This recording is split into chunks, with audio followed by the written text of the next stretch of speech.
You think the title might not be accurate because it's so long? Get fucked and think again, bucko. I'm Araknie bringing you Dragon Slayer, The Legend of Heroes. Especially talking about the TurboCD version this time around. The very first in the series that will bring later games like Trials in the Sky and Trials of Cold Steel among their most famous outings. Very long running and still going strong. This game has nothing to do with those two aside from sharing two basic elements. But first of all, the story. We start after centuries old events have decimated the human race and we are prospering just now after so long. Unfortunately, we are worrying and discover that our father dies in it even if the result is our winning armies.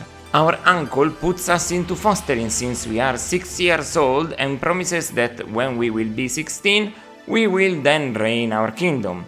Lies! He wants to do it himself and instead will try to kill us when we are of age and can't hide the truth from us anymore. This is a typical fantasy story and it continues with classical timings of the time. You could call it a more fleshed out version of Dragon Quest, especially the second one. You get a friend that will betray you and you try to redeem. Another one that you mistake for a traitor and will have to tolerate you instead. A big dragon being the final boss. Plus a bunch of the usual side stories in the Enix style. Like going to a new city and discovering a problem, solving it, and then getting a free bed out of it. That kind of stuff.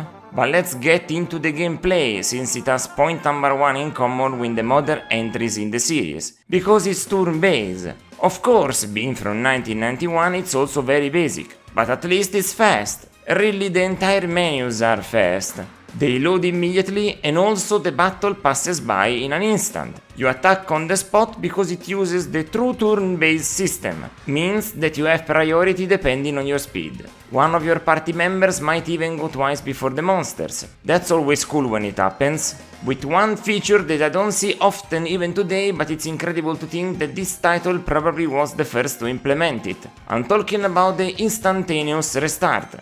With one feature that I don't often see even today, but it's incredible to think that this title probably was the first to implement it. I'm talking about the instantaneous restart. If you die, you can try the same battle again immediately or teleport to the last town you visited without any loss of money. This feature is incredible. It only happened at the beginning hours, but it was really useful there, when you're at your most vulnerable. Aside from the final dungeon, I guess. And if you get the best equipment at every new shop you find, you'll have no problem aside with some more status requesting bosses. That means they need to be put to sleep or maybe block their spells, stuff like that. Very classic RPG styling, but it makes sense. The original release was in 1989. This is only the upgraded disc version from 2 years after. It comes with some quick speed and ease of features, but the main game design is pretty classic. The main enemies also have 2 modes of encounter. They are never random but always present.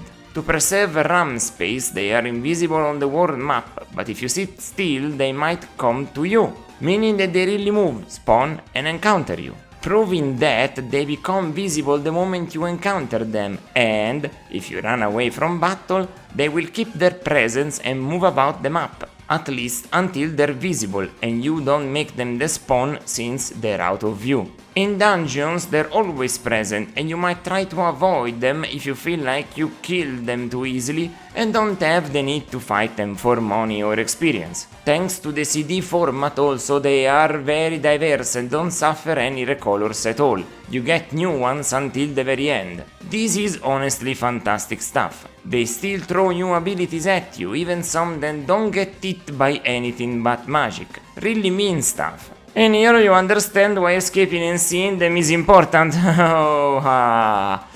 I laugh, but they're scary. Too bad for the generic and mandatory grind that you need to do every time you reach a new town. You really have to, because if you defeat the chapter boss, all enemies in that area go away forever. They finish their work hours or something, I don't know. It's really a lot that you have to do, because otherwise, and here's the big problem, you can soft lock yourself. A low level soft lock. Something I never seen a game offer, but hey, congratulations Dragon Slayer The Legend of Heroes, you did it! Aside from that, there's the dungeons. For a little while they are very short and without much to do, but that's okay, they're short. As soon as they become longer, they add even some interactions. It's not much, you'll not get anything too incredible for this entire game, but at least it's something. I appreciate it and like to press levers, push buttons and step on slates, more than most from this time period. Graphics are what disappoints. This is a CD game that uses the format fully to occupy 630 megabytes of space, but certainly not for the visuals. They are very generic even for 1991. I don't even really wanna talk about it. I don't see anything worth explaining. One thing. There's an opening cutscene and an ending one. They are very cool looking but minimally animated.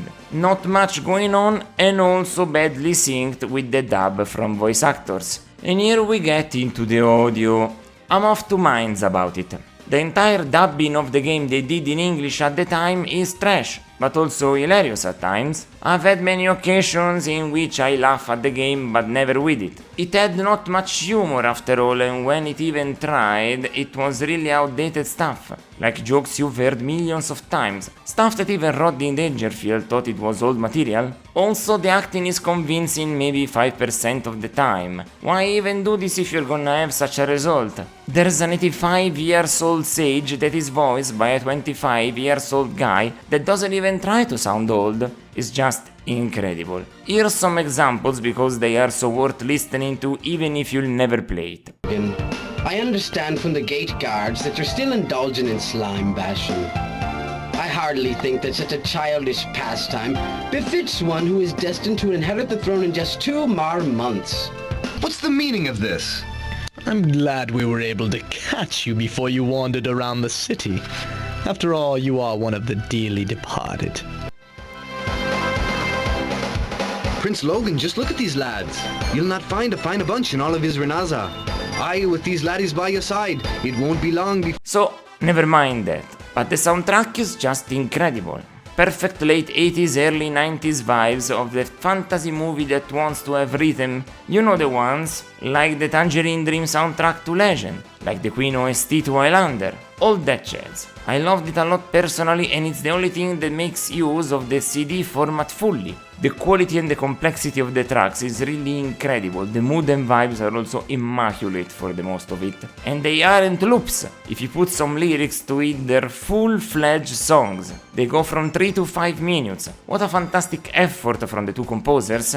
They are in such a good audio quality that I might think they occupy a good 80% of the disk space. I'm not convinced otherwise. It's in general a really confused production, but I liked it. Dragon Slayer The Legend of Heroes is an honest 7.5 out of 10. With a couple more adjustments, it could have been a great title, but it's only a good one. A few things like visual variety and not the same grind as Dragon Quest IV would have gone a long way, especially since there's not much personality to stick on here unlike the famous Metal Slime series.